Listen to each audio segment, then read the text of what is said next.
I worked with tier 2, tier 3 cities, schools with, smaller schools with not that many resources. And it allowed me to also get into seeing the gaps in the curriculum and in the literature. So when I started, yes, I was told, oh, but your books have so few words in it. Like, I mean, it's a picture book, it's a board book. Why should it cost so much? I have a mentor. He was Professor Kirit Joshi. He was like a special advisor to the Ministry of Education during Indira Gandhi's time. And then he was also special advisor to Chief Minister Narendra Modi ji when he was in Gujarat. And during my formative years when I was in college, I was again very fortunate to meet him and get introduced to Sri Aurobindo and the mother's teachings through him. So there'll always be some naysayers. So if you have a strong focus on your purpose and your mission and why you're getting into it, then you'll be able to be resilient. Hi, Chitwan, and welcome to the AboutHer Show, a show where we get trailblazing women to share the story of their lives with us. To tell us about their successes, failures, challenges, all of it, so that not only do they get a platform to showcase themselves, but they also help us inspire other women. Women who are listening in, watching the episode, who also have dreams, ambitions, something which is, kind of deeply embedded. And when they listen to such a conversation, it could get ignited and, turn into something really big. So that is the whole idea behind it. And along with women, we also get men on the show, men who champion such women, because we believe that for a truly gender inclusive world, men and women need to be allies in this journey. And when I looked at your profile and I read about you, I could resonate with you in so many different ways. Your forays into holistic education, inculcating, culture and values into children and corporate outreach. There's so many things which I could relate to. And if I may say so, I'm so excited to have this conversation with you, and a very, very warm welcome. And let's get started. Yeah. Thank you so much for having me here, Sangeeta ji. It's wonderful to talk to you today. And I really appreciate the work you're doing for women and providing this platform where people can share stories and learn from each other. And I'm grateful to be here today and have this conversation with you. Well, thank you for being here. You're more than welcome. And I think it's, together we can all make a difference. I think it's all about being there for each other. And I think this is the world which we should aspire, to be in and to have in future. All right. So starting with the first question, which is like more into, trying to understand you, as a person. So if one were to look into your journey, then it spans a number of things. Like we have corporate outreach, we talk about educational consultancy, publishing. So what inspired this path? And if you could just tell us how these various roles, they have shaped your vision, your life so far. So I was very young when I knew from deep within that I wanted to be in education. And I was, I guess, blessed to have my mother was always telling us, you have to think deeply about what is your purpose on this earth. Why are you here? What is that? Look within and try and find something that, like, some answer will come from within what you want to do. So I remember one of those conversations when maybe we were teenagers, and I was thinking about it on maybe a car ride, and I saw outside children with some books, and it really struck me at that point. And I decided I wanted to be in education at that point, but I didn't know how it would unfold or what that journey would be from there, or what career I would have. But I was quite sure I had decided in those teenage years that I wanted to be in education. So whatever opportunities came by after that, even the corporate outreach work that I did, they also had their base in education. Even though we were doing some like health services in tribal villages, but there was an aspect of education and learning, and it helped me see the kind of large kind of impact that we could have. Mm. And then later on, I started educational consultancy where I worked with tier two, tier three cities, schools with, smaller schools with not that many resources. And Mm. it allowed me to also get into seeing the gaps in the curriculum and in the literature, and Yeah. particularly the kind of missing cultural rootedness in our curriculum. Yeah. And this kind of naturally led me to my latest venture, which is publishing. Mm. And when I had my own children Yeah. living in Singapore, I realized that, it would be nice to have more books for young children that would be more culturally rooted. Yeah. And I found all of those things that I was, interested in: value education, cultural education. It all came together and became something that, fulfilled all my, hopes and dreams. Yeah, that's actually a wonderful way of getting everything together. I mean, many of us, we aspire to do things, we have dreams, but sometimes it's very difficult to put it all together. So you've done it beautifully. And, these are little things which I think we need to inculcate in our children right from the very beginning. When they grow up, then we kind of moan and rue that, okay, they don't have this, or they, they don't know much about their culture. But somewhere we forget that that foundation has to be built by us. If, as parents, in the initial years, we expose them to the cultural roots, we, tell them these stories and about these characters and figures, the mythological figures, that's how they'll build an interest. So kudos to you for bringing this and doing this, for because it makes lives of parents easier, because there's something right there for them. So tell me, this desire to fulfill this, gap when it comes to knowledge and information about culture, do you think your childhood or the way you were raised by your parents had a role to play in this? Absolutely. I mean, I come from a family where they're into schools and education already. Yeah. And my mother was always interested in learning about life, about philosophy, spirituality. She would regularly bring like saints or philosophers to the home and have talks. And even though we didn't understand it at that time, she'd ask us to sit there. We might have sometimes hated it and said, "This is so boring." Yeah. But it Yeah. was kind of like building that foundation in us Yeah. of asking questions, of inquiring about our culture, about just, it sets those values in whether you, at that point as a teenager, you might not understand or you might not appreciate it, Yeah. but it's something goes in and it builds that foundation for you. So I'm sure my own that feeling of that I need to do something in, in the field of education, definitely it comes from that rootedness of the family being into education, into culture, into philosophy, spirituality, and all of those things. So I must say, I was truly blessed to be raised in that atmosphere. Yes, and this actually proves my point. Because when we are talking about exposing children at a young age, I think that's what it did to you. You are a case in Ab- point because you were exposed to it. So hence you decided to do something about it. Yes. Yeah, kudos to your mom as well. All right, but any journey, anything that we decide to do in life is never without challenges. So, whether, when you are working with marginalized communities or trying to create, culturally rich books for children, I'm sure you must have faced some kind of challenges along the way. So, could you tell us a little bit about some of those? I think one of the most important things is advocacy, is being able to explain to the customer what you're trying to do, or to the recipient of your outreach program, Yeah. because there is a resistance. Or so when I started making these books, Hmm. that I felt like, children, parents sometimes take it for granted, education for granted. They spend and invest a lot of time and money in what kind of clothes am I going to buy my child, or Hmm. what TV program am I going to watch with my family. Hmm. Or they take education for granted, and they don't invest so much time and energy and even money into it. So Hmm. when I started, yes, I was told, "Oh, but your books have so few words in it. Like, I mean, it's a picture book, it's a board book. Why should it cost so much?" Hmm. Or, so things like that, that, "Oh, this is a Hindi book, so it should be priced lesser."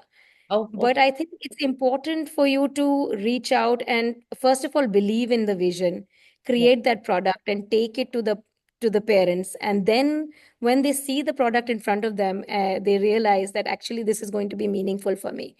So I think that was one of the challenges in actually being able to bring that product and being able to explain what is the benefit of that Okay. to parents. And I see the shift in the market. I think parents are a little more open now. They are more invested in their kids education, and Mm. they're looking for quality materials for their children. So Yeah. there is a gradual shift in the market from those kinds of things where it's like, what is the point of this? Well, they spend like 500 rupees on a meal outside, but a Mm. 500-rupee book is like, why is this you Yes. know for college, for school maybe, but for pleasure reading outside, like, no, there's no need. So those kinds of things, I think parents are also changing their Mm. mindset. See, it's very important to understand that school and college education, of course, there is no doubt about it. We need it. I mean, you can't do without it. But that education does leave some little gaps. I mean, it cannot cover everything. So for those little gaps, I think, we need these kind of additions into our, into the society, into the system, so that, it's a more enriching and a more fulfilled sort of a, process when it comes to education. Okay. So Chitwan, if you were to look back on your life, uh, can you remember or do you recall anyone in particular who you wanted to be like as a role model or someone who mentored you in your journey? Absolutely. This is a very simple question because I had a very, very strong mentor. I was very fortunate to have a mentor. Mhm. He was Professor Kirit Joshi. He was like a special advisor to the Ministry of Education Okay. during Indira Gandhi's time. Mm. And then he was also special advisor to Chief Minister Narendra Modi ji when he was in Gujarat. Okay. Okay. And during my formative years when I was in college, I Mm. was again very fortunate to meet him and get introduced to Sri Aurobindo and the mother's teachings through him. Okay. And this is from Pondicherry, Sri Aurobindo and the mother Yeah, in yeah, Pondicherry. yeah. She has written extensively about education and Mm. holistic education in particular, and run a lot of experimentation in the ashram school on how to manage a holistic education program. Mm. So he guided me throughout my years in undergrad and postgrad. And for sure, I would say that that was, the person who kind of shaped my vision of value education and holistic education. Okay, wonderful. And how fortunate, like you said, to have met someone, like him. Because many times we have an idea about what we want to do, the path that Yes. we want to, adopt in life, but we don't know how to go about it. The bottlenecks, the challenges. And sometimes if we don't get the right kind of guidance, we may just end up not doing something. So I think the role of mentors can never be, overemphasized. And I mean, you really, like you said, fortunate to get someone like that. Okay. So, quick one now, Chitwan. If you know or you meet someone who is looking to Hmm. make an impact in the space of education or publishing, what are the three quick tips that you would like to offer them? I mean, something which is like top of your head. Yeah. I would say you should know your why. Why are you getting into publishing? What is your focus? What kind of books do you want to make? Okay. Or what is the reason for getting into it? I think it's very, very important because in all the times where things don't go well, or you'll need to hold on to Right. that kind of that sense of purpose or mission of why you're going into it. And I think it's important to be resilient because otherwise there's a lot of naysayers. So Yeah. there was a lot of people who told me, no, this will not work, or, this is too expensive, or this is too, there's no market for it, or maybe you should just take the first few books that I wrote myself, Mm, go take them to a publisher. Why do you want to start another company? So mm, there'll always be some naysayers. So if you have a strong focus on your purpose and your mission and why you're getting into it, mm. then you'll be able to be resilient. Yeah. Yeah. And I think the third one is collaborate and find those support groups. And there are other people on the same journey, and maybe make those connections. The world has become small now. You can reach out to people on the internet, and you can find other people on the same journey and connect with them. So it's become easier to reach out and connect and collaborate. So true. That's so true. It has become easier, but I think a very important point that you mentioned is the why. I think if you know your why, then you're yourself convinced about it, and then that gives you that confidence to convince other people around you about what you want to do. And that, I think, has to be the starting point, knowing why you want to do something. Okay. So, Chitwan, this is something which I think is the bane of most working women. Though I think we are kind of maybe moving slightly away, but nonetheless, I feel whether it's a man or a woman, everybody has to do it, but women more than men. And I think you kind of understand what I'm trying to ask you, which is balancing the two sides of your life or integrating them. That's the personal and professional. Because no matter what, we women still have, a larger share of responsibility when it comes to family, home, children, caregiving, all of that. So, how do you kind of try to strike this balance or integrate these two sides of your life? Yes, I mean, I'm a mother of two young boys, Yeah, Adi and Dev, which is 11. One is 11, one is 6. They're still quite young, and that's where the inspiration for my publishing house came from, in fact, yeah. the Dev Press.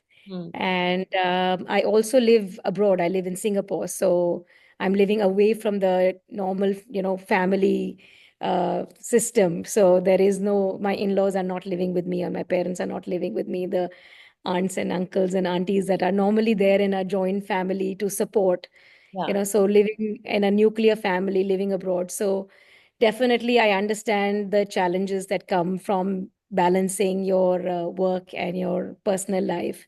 Mm, And I think you have to make the most of it. You want to spend the most amount of time you can with your children when they're young, yeah, yeah. and that there are challenges in running a startup in a young company, and you want to be able to give it your whole.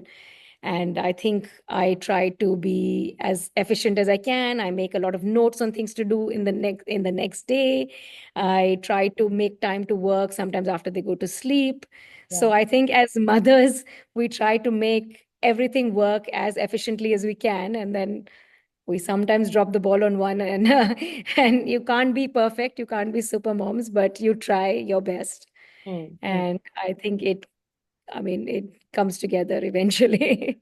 It does actually. And like, even if you drop a few balls here and there, it's okay because as long as you've tried, and it's okay because, like you're human at the end of the day, and Yes. you are, capable of. And I think it's okay if you make mistakes also because that's how we learn. And yes, juggling is always a difficult task for a woman. But you know what I have learned? I mean, I'm older, so maybe not wiser, but definitely more experienced, that I feel that, sometimes it's okay to let go of things. Don't try and do everything because you cannot. And you Yes. only end up feeling very sorry for yourself, or you start feeling guilty that I couldn't do what I should have done. But I think having realistic aims and ambitions is really the key, and then drawing the boundaries around it. That this is as much as I can do and not more. But then, of course, Yes. when it comes to your children, sometimes those boundaries, they just collapse. They don't, I mean, exist any longer. Sometimes for work, you can make a boundary like, okay, I can achieve this much now, but I mean, I can't do everything at the same time.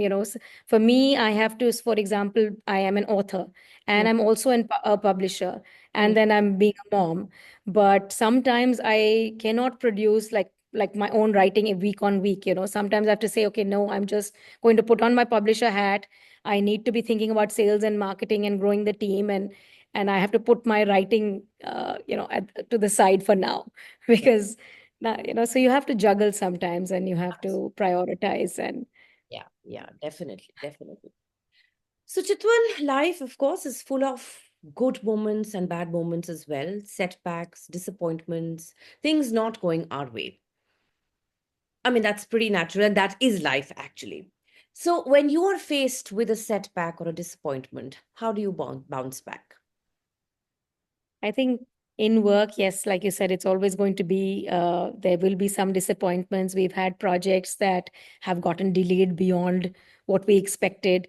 We might have signed a contract with an illustrator saying it'll finish in 3 months, but there was a book that took 2 years because of the own illustrator's own challenges. So Hmm. I think you have to I mean, you have to persist. You have to believe in what you're doing. Yeah. Again, that belief in why I'm doing this book has to be there. Hmm. And but you have to also know sometimes when it's not working and say, okay, this I've had certain illustrator contracts where I was like, I'm not on the same page, or I don't see, the end product is not something that I had visualized. So Hmm. I've had to cancel that. I have to just step back. I think we need to relook at this Hmm. and, step back from it. And Hmm. you take it as a learning opportunity. You don't let it disappoint you. You take it as a learning opportunity and you say, okay, this one didn't work. So Yeah. I think for me, it is really focusing on why I'm doing this, being resilient in the moments where you really want to push it through. Hmm. And in the moments where you're like, it's not matching my why, actually, it's not turning up to be the way I expected the product to be. Uh-huh. So it's okay. Let us take a step back and rethink those projects.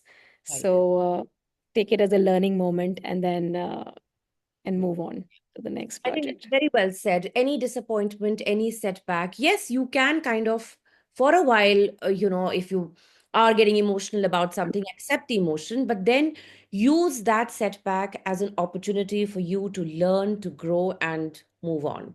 Because you can't just keep sitting there and moping over something which has not worked out. It's best to then, obviously, that's the only way to, move on. I mean, like that is life.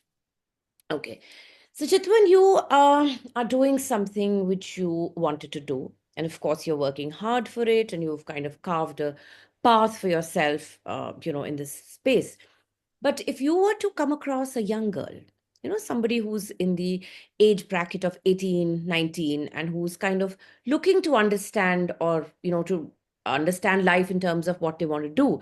So, what is the kind of advice that you would like to offer them? I mean, both on the personal and professional aspect. I would say own your curiosity. Don't think of education as just getting grades. Think of it as helping you discover your own strengths Okay. and finding out what are your inner, like, what is your inner mission, which is what is your inner goal in life. And let education be that kind of opening up of your own self to you, like know yourself. I think the mother used to say, know yourself and control yourself. That is the aim of education.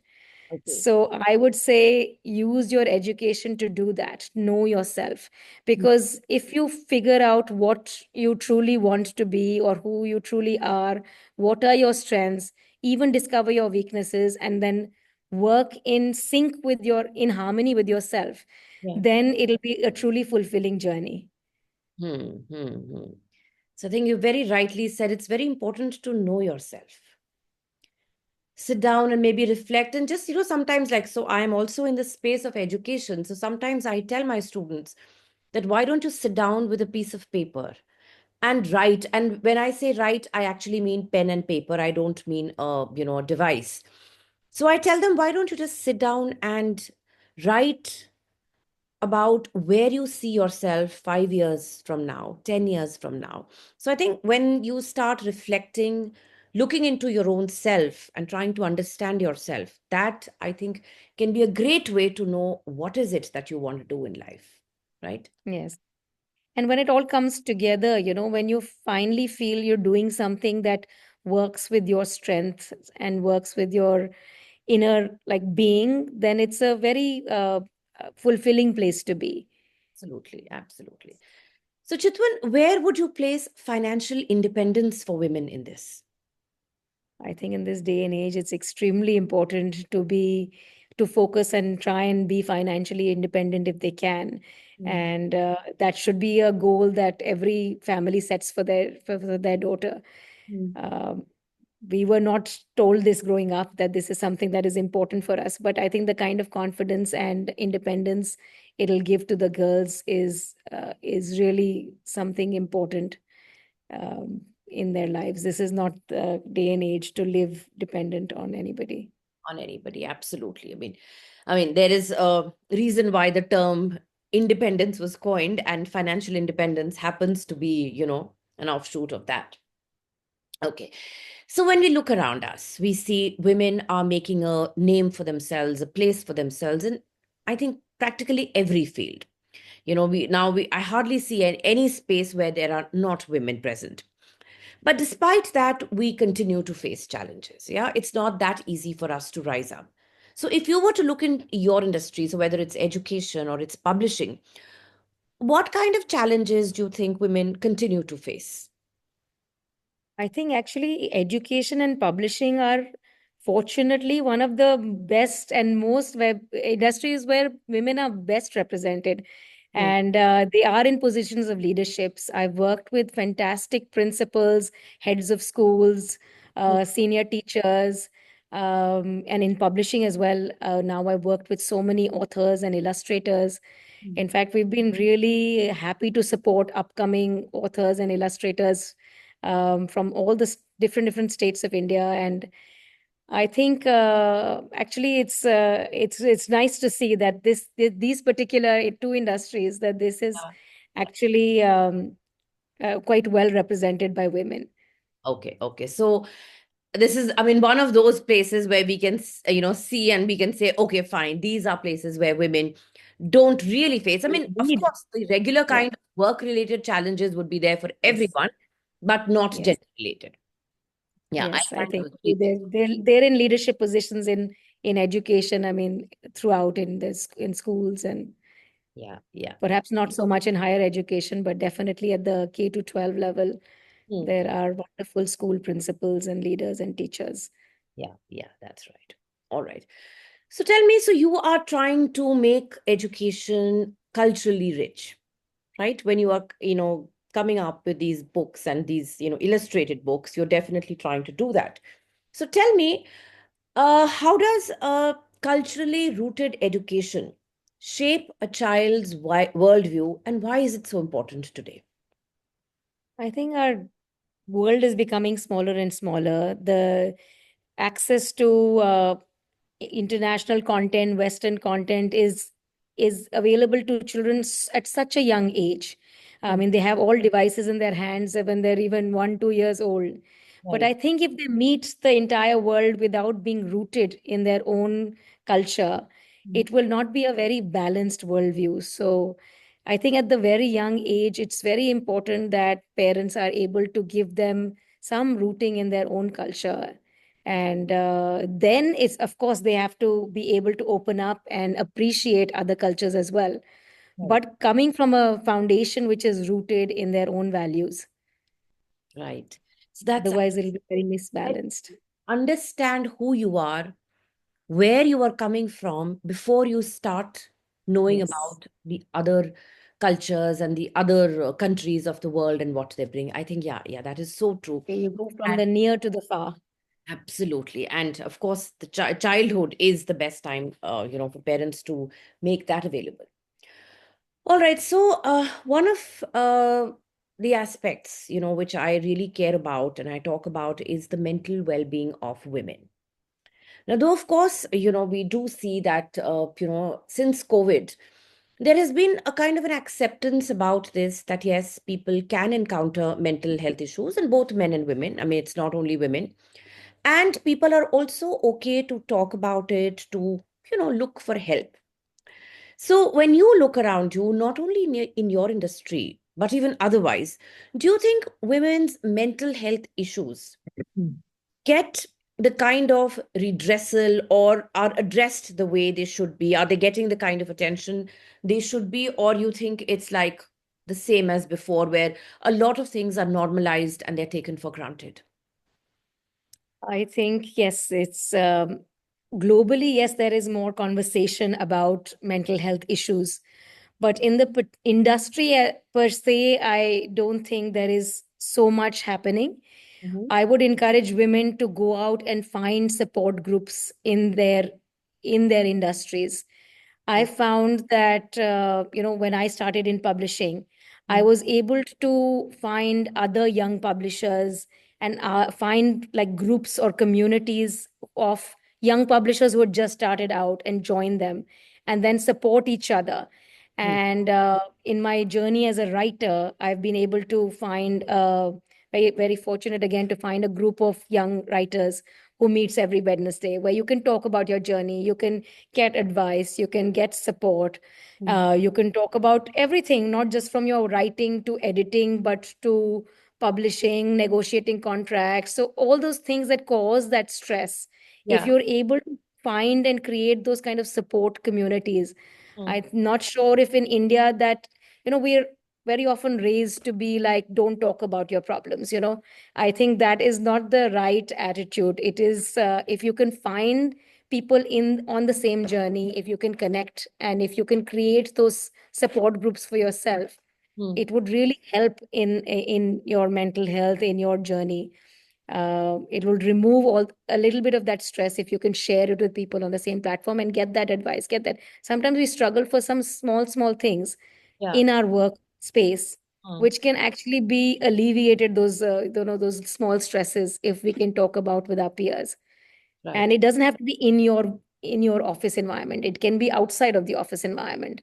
Mm-hmm. So yes, if there is an organization that is related, so for example, here we have this Society for Children's Writers, Children's Book Writers and Illustrators. Okay. See if there's a branch in your city, join it. Then from there, find a group you can meet regularly. There'll be people on the same journey, Yeah. and that can really help and support.